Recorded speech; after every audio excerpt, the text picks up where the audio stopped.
Now PYQs का section B. Okay, section B का याद रखिएगा, सीरीज और सेट और क्वेश्चन कोड ये याद करिएगा और आप आराम से क्वेश्चन पेपर देख लीजिएगा, सॉल्यूशंस कैसे करते हैं देख लीजिएगा, ठीक है। और याद रखिएगा अगर आपने एक पेपर कर लिया तो it's my guarantee you will be able to solve the problems easily. Okay, so question number 20 है, 21 है, सेक्शन बी का पहला क्वेश्चन है, if root 2 is a, question screen पे देखते रहिए, if root 2 is an irrational number then prove that 5 minus 2 root 2 is an irrational number. Okay, 5 minus 2 root 2, तो इसको जनरल मेथड से तो करना ही नहीं है, इसको सिंपलेस्ट मेथड से करना है। सपोज कर लिया कि let a upon b equal to 5 minus 2 root 2। Okay, 5 को ट्रांसपोज करो, a upon 5 minus 5 equal to minus 2 root 2, तो a minus 5 b upon b equal to minus 2 root 2, minus 2 से डिवाइड कर दो तो ये हो जाएगा a minus 5b upon minus 2b equal to root 2। Since it is a irrational number and it is a rational number which is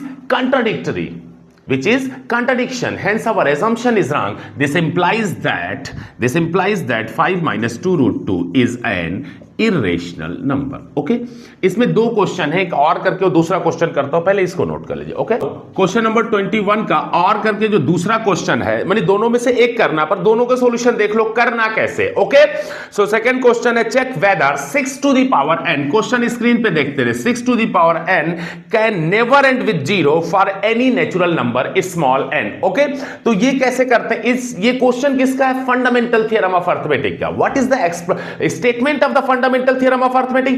Every composite number can be expressed as the product of primes which are unique. Okay, तो since solution हो जाएगा, since 6 to the power n equal to 2 into 3 to the power n, that is 2 to the power n into 3 to the power n। अब चूंकि किसी भी number के and में 0 जब आएगा, जब 2 और 5 उसके दोनों फैक्टर हो, तो लिखेंगे कि since a number end with 0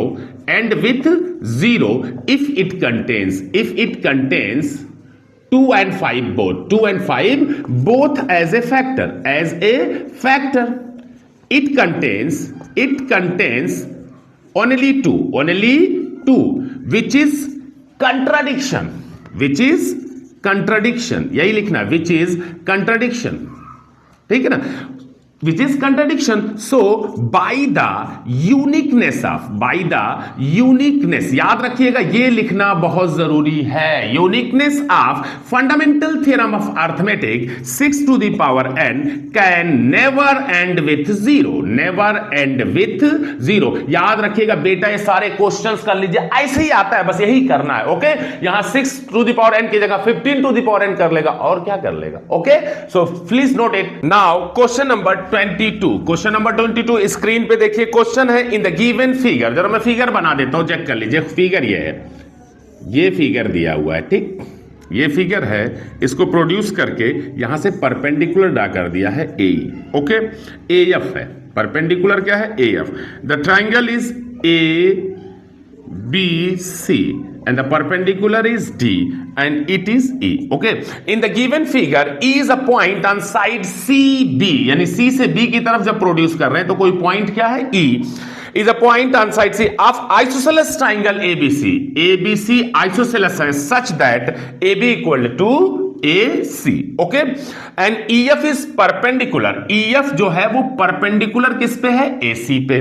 EF is perpendicular on AC, prove that triangle ABD and triangle ECF is similar, triangle ABD and triangle ECF, इन दोनों को सिमिलर प्रूफ करना है। ओके, अब एक बात बताओ, इन ट्राइंगल, सॉल्यूशन देखिएगा ध्यान से, in triangle ABC AB equal to क्या दिया है, AC, AB इक्वल टू है AC, this implies that equal sides के अपोजिट एंगल्स क्या होते हैं, इक्वल होते हैं, तो इनके अपोजिट एंगल B और C क्या हो गए, इक्वल हो गए। Reason, angles opposite to equal side. अब ये चीज हो गई, पहली इक्वेशन फर्स्ट बना दिया। अब नाउ इन ट्राइंगल जिसको सिमिलर प्रूफ करना है, देखो ABD and triangle ECF, ABD में ABD का एंगल B ECF के एंगल C के बराबर है, फ्रॉम इक्वेशन 1। ओके, दूसरा है, आप खुद देखिए कि एंगल ADB, ये एंगल 90 है, एंगल ADB इक्वल टू क्या होगा, angle EFC।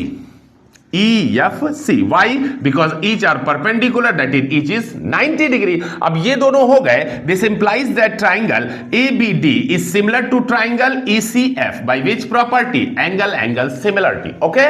Note it. Question number 23 में दो क्वेश्चन है, स्क्रीन पे देख लीजिए. शो दैट द पॉइंट फलाने फलाने फलाने are the vertices of an equation. ऐसे पढ़ा करो क्वेश्चन, नहीं तो फुल थ्रू हो जाओगे, याद रखना. बस गए नहीं, खप से पढ़ के चले आए. ओके, तो आइए, क्वेश्चन कह रहा है कि ये क्या है, इक्विलैटरल ट्राइंगल की वर्टिसेस हैं. तो मैंने कोई भी एक ट्राइंगल बना लिया ABC, इसके वर्टिसेस दिए हैं -3, दूसरा वर्टेक्स दिया है 3 and the third vertex is -3√3, 3√3. Okay, अब इनको चेक करना है कि वर्टिसेस हैं या नहीं है. आओ चेक कर लेते हैं. सॉल्यूशन क्या हो जाएगा, फ्रॉम डिस्टेंस फार्मूला तीनों साइड निकाल लो, तीनों इक्वल हो गई तो इक्विलेटर, नहीं तो नहीं. ए बी क्या हो जाएगा, square root of x2 - x1, 3 minus plus 3 का होल स्क्वायर, प्लस क्या हो जाएगा 3 माइनस फिर हो जाएगा +3 का होल स्क्वायर, यानी x2 - x1 तो माइनस है तो प्लस हो गया, और y2 - y1 वो भी प्लस हो गया. तो ये आ गया 6 का स्क्वायर और +6 का स्क्वायर, यानी इसको लिख सकते हो 6 का स्क्वायर इंटू 2, तो 6√2 इतना यूनिट आ गया. पहला ए बी आ गया ना. जरा बीसी चेक करते हैं.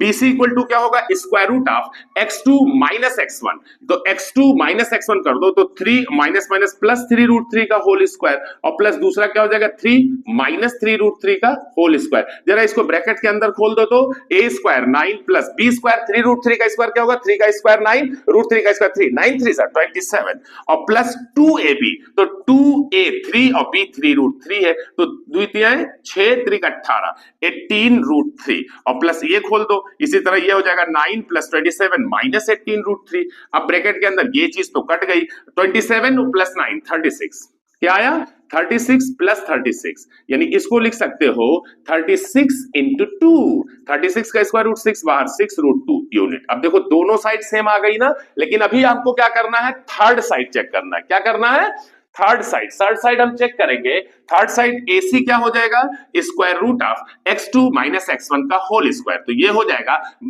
3 - 3 प्लस 3√3 का होल स्क्वायर, और प्लस y2 - y1, तो -3 और -3√3 का होल स्क्वायर. अब यहां पे सबसे ज्यादा दिमाग में आप क्या रहोगे कि अरे यार दोनों माइनस, तो क्या हुआ माइनस है, तो क्या हुआ माइनस है, इससे माइनस कॉमन लोगे, बाहर स्क्वायर है, माइनस का स्क्वायर प्लस हो जाएगा, तो ये हो जाएगा स्क्वायर रूट ऑफ. अब देखो ये a - a प्लस b, यानी a - b का होल स्क्वायर है, तो इसका स्क्वायर क्या था 9 + 27 - 18√3 आ जाएगा, और प्लस ये माइनस कॉमन लिए तो स्क्वायर प्लस पॉजिटिव हो गया. अब ये हो गया 3 + √3, यानी 9 + 27 + 18√3 हो जाएगा. ये साहब तो कट गए, ये 36 और प्लस 36, यानी 36 × 2 हो गया, यानी 6√2. This implies that AB equal to BC equal to CA. तीनों साइड इक्वल आ गई, सब क्या है 6√3 सेंटीमीटर. इसका मतलब जब तीनों साइड इक्वल है, this implies that triangle ABC is equilateral, is an equilateral triangle. Okay, note it. 23 का जो और करके सेकंड प्रॉब्लम है, स्क्रीन पे देख लीजिए. एक एक प्रॉब्लम लगवाऊंगा, याद रखिएगा, अच्छे से देखिएगा और सॉल्यूशन नोट करते रहिएगा. It's my guarantee you must be able to solve the problems. Okay, full through question है. आओ बताता हूं कैसे. प्रूव दैट फलाने फलाने फलाने are the vertices of a square. एक स्क्वायर ABCD है, तो ABCD इसकी साइड्स दिए, इसके वर्टेक्स दिए हैं. A दिया है 4 3, B का वर्टेक्स दिया है 6 4, C का वर्टेक्स दिया है 5 6, एंड D का वर्टेक्स दिया है आपको 3 5. आप कह रहे हैं कि प्रूफ करिए कि स्क्वायर के वर्टिसेस है, तो स्क्वायर होने के लिए चारों साइड इक्वल, फिर डिस्टेंस फार्मूला लगाएंगे. AB इक्वल टू क्या होगा, किसी एक को x1 y1 मान लो, किसी को x2 y2, तो x2 - x1 6 - 4 का whole square, plus y2 - y1 4 - 3 का होल स्क्वायर. ये हो गया क्या बेटा, 2 आया 2 का स्क्वायर, 4 प्लस 1 आया 1 का स्क्वायर 1, यानी √5 यूनिट. डिस्टेंस हमेशा यूनिट लिखेंगे. ओके, अब BC देख लो. BC इक्वल टू क्या होगा, square root of x2 - x1, 5 minus 6 का होल स्क्वायर प्लस 6 माइनस 4 का होल स्क्वायर, ये आ गया -1 आएगा, -1 का स्क्वायर +1 और ये 2 आएगा तो 4 हो जाएगा, इक्वल टू √5 यूनिट, ये 2 आ गया। अब तीसरा CD देख लो, CD इक्वल टू क्या होगा, x2 माइनस x1, 3 माइनस 5 का होल स्क्वायर प्लस 5 माइनस 6 का y2 माइनस y1 यानी 5 माइनस 6 का होल स्क्वायर। अब ये आपका क्या हो गया, ये 3 माइनस 5 माइनस 2 का स्क्वायर कितना हो जाएगा 4 और ये -1 आएगा, -1 का स्क्वायर +1 यानी कितना आ गया √5 यूनिट। अब उसके बाद DA निकाल लीजिए, DA इक्वल टू क्या हो जाएगा, सब भी देखो सब √5 ही आ रहा है, जरा इसको भी चेक कर लेते हैं, DA को स्क्वायर रूट ऑफ चाहे जिसको मान लो x1 y1 चाहे जिसको x2, तो x2 माइनस x1 3 माइनस 4 का whole square plus y2 minus y1 5 minus 3 का होल स्क्वायर, ये गरीब हो गया कितना -1 का स्क्वायर 1 और ये गरीब कितना हो गया 2 का स्क्वायर 4 यानी √5 यूनिट। अब बताओ चारों साइड्स √5 यूनिट आई, this implies that AB equal to BC equal to CD equal to क्या हो गया DA, चारों साइड इक्वल है, this implies that ABCD is what, is a square. Okay, so please note it. The next question is 24 बहुत अच्छा question है बेटा, tangent of circle का बहुत फटा क्वेश्चन है, बताऊंगा तो खप से आंसर आ जाएगा। आओ देखते हैं क्वेश्चन, देखिए स्क्रीन पे, फिगर यहां भी बना दिया, ओके स्क्रीन पे भी क्वेश्चन देखिएगा। A circle is touching the side BC of A triangle ABC at the point P, एक ट्राइंगल ABC इसको P पे टच करता है सर्कल, ओके अब कह रहा है and touching AB and AC produced, AB और AC को प्रोड्यूस कर रहे हैं तो Q और R पे क्या करता है, टच करता है। prove that AQ equal to half of perimeter of triangle ABC, यानी ट्राइंगल ABC का AQ क्या है, हाफ ऑफ पे। बहुत सिंपल सा क्वेश्चन है और दिखाता हूं कैसे, सॉल्यूशन भी याद रखोगे, ओके यहां देखो, सिंस क्या एक ही लाइन बस लिखना, since external tangents are equal, external tangents are equal. अब यहां पे कितनी एक्सटर्नल टेंजेंट्स है, AQ इक्वल टू AR पहली इक्वेशन, दूसरी B से देखो BP इक्वल टू BQ दूसरी इक्वेशन, तीसरा C से चेक करो CP इक्वल टू CR, ये तीन इक्वेशंस हो गई ना। अब कुछ मत करो, सिंस ध्यान से देखिएगा, AQ इक्वल टू क्या होगा, AQ इक्वल टू होगा AB plus BQ, AB plus BQ के, ये हो जाएगा। अब आप खुद बताओ कि AB प्लस BQ हो गया और आपसे AQ equal to half of perimeter पूछ रहा है, ठीक तो नो प्रॉब्लम। और BQ इक्वल टू क्या होगा, जरा AR चेक करो, तो AR इक्वल टू क्या होगा, चेक कर लीजिएगा, अभी बताता हूं। AR इक्वल टू क्या होगा, AC प्लस CR के।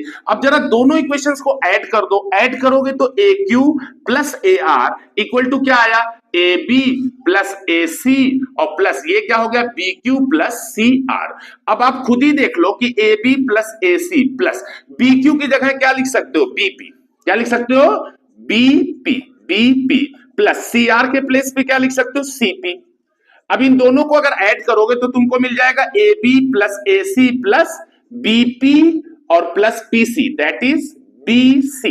तो अब sum of all sides of the triangle आ गया, that is perimeter of triangle ABC, that is perimeter of triangle ABC। तो जब आपको ट्राइंगल ABC का पेरीमीटर मिल गया और आपको पहले से पता है कि AQ AR के बराबर है, this implies that AQ plus AR के प्लेस पे फिर क्या रख दिया AQ, तो AQ इक्वल टू क्या आ गया, पेरीमीटर ऑफ ट्राइंगल ABC के, तो 2AQ equal to perimeter of triangle ABC के, this implies that AQ equal to क्या होगा, 2 से डिवाइड कर दो तो half of perimeter of triangle ABC, hence proved. Okay बहुत सिंपल सी प्रॉब्लम, एकदम उतना ही प्रॉब्लम है बेटा, लेकिन बहुत इंपॉर्टेंट है, 4 मार्क्स की आ जाती है, गए नहीं खप से याद रखना, बस इस लाइन को याद रखना, since external tangents are equal. Okay please note it. And the next question, that is the last question of the section B, बड़ा अच्छा क्वेश्चन है। मैंने बच्चों को देखा, सर K:1 मानेंगे, काहे मानोगे भैया, RD शर्मा RS अग्रवाल की बुक में क्वेश्चन देख के K:1 P:1 या कुछ नहीं, एक ही चीज याद रखिएगा, सर ने कहा है M1:M2, जिस पे आपने फार्मूला याद किया कि अगर M1:M2 में डिवाइड करता तो x कोऑर्डिनेट का फार्मूला होगा M1x2 + M2 x1 / M1 + M2, y coordinate का फार्मूला होगा M1y2 + M2 y1 + M। तो जब आपने याद किया तो वही मानो ना। आओ दिखाता हूं, क्वेश्चन कह रहा है find the ratio in which the point -1 के divides the line segment joining the points. तो एक लाइन सेगमेंट बना लिया, मैंने इसका नाम A रख दिया। पॉइंट्स किस किस पॉइंट को डिवाइड कर रहा, -3 10 को, और B जो पॉइंट है वो 6 और -8 है, इनको डिवाइड करने वाले पॉइंट का कोऑर्डिनेट क्या है? -1 कामा के, -1 कामा के। मान लिया पॉइंट P है, अब कह रहा है hence find the value of K, यानी पहले आप रेशियो पता करो, उसके बाद पता करो कि K की वैल्यू क्या होगी। Let it divides in the ratio M1:M2। इसको सपोज कर लिया x1 y1, इसको क्या सपोज कर लिया x2 y2। अब देखो ये मुतनहा क्वेश्चन है, आएगा कैसे? एक बात बताओ, अगर M1:M2 रेशियो में डिवाइड करा तो ये जो P है इसका कौन सा कोऑर्डिनेट आपको पता है? x coordinate. कौन सा कोऑर्डिनेट? x। तो बस x लगाओ ना, since x coordinate of the point which divides the line segment joining the 2 points is given by m1 x2 plus m2 x1 by m1 plus m2। अब simple सा रख दो, m1 x2 6 m1 plus m2 x1, x1 कितना 3, तो -3 m1 upon m2, upon क्या हो जाएगा? m1 plus m2, m1 plus m2 equal to x coordinate, और x कोऑर्डिनेट कितना है? -1। क्रॉस मल्टीप्लाई जरा करना तो r, क्रॉस मल्टीप्लाई करो तो 6m1 -3m2 equal to, cross multiply करो तो -1 से दोनों में मल्टीप्लाई, -m1 -m2। अब -m1 को इधर ले आओ तो क्या हो जाएगा? 6m1 प्लस m1 हो जाएगा, और इसको उधर ले जाओ तो -m2 प्लस 3m2 हो जाएगा। ये आ गया 7m1 इक्वल टू ये कितना आ गया? 2m2। अब एक काम करो ना, m1 को इधर डिवाइड करो तो m1 अपॉन m2, इधर डिवाइड करो तो 7 से 2/7, यानी रेशियो क्या आ गई? 2/7, दैट इज 2:7। रेशियो पता कर लिया, k की वैल्यू पता करना, यहां पे k y कोऑर्डिनेट है उस पॉइंट का, y कोऑर्डिनेट है ना, तो k की वैल्यू, y कोऑर्डिनेट का फार्मूला बोलो, m1 y2 plus m2 y1 bye m1 plus m2। Okay, यहां पे m1 की वैल्यू कितना है? 2, m2 की वैल्यू कितना है? 7, तो y रखो m1 y2, m1 y2, m1 2 है तो 2 इंटू दिस -16 प्लस m2 कितना है? 7 और into y2 17 upon m1 plus m2 2 plus 7। ये कितना आ गया? जरा सब्ट्रैक्ट करो तो 70 में से 10 गया 60 और 6 गया तो 54, 54/9, 9 6 54, यानी what should be the value of k? That is 6। Okay, now section B is completed. In next video we will meet with section C. Okay, for such type of solution follow TJ classes. Thank you.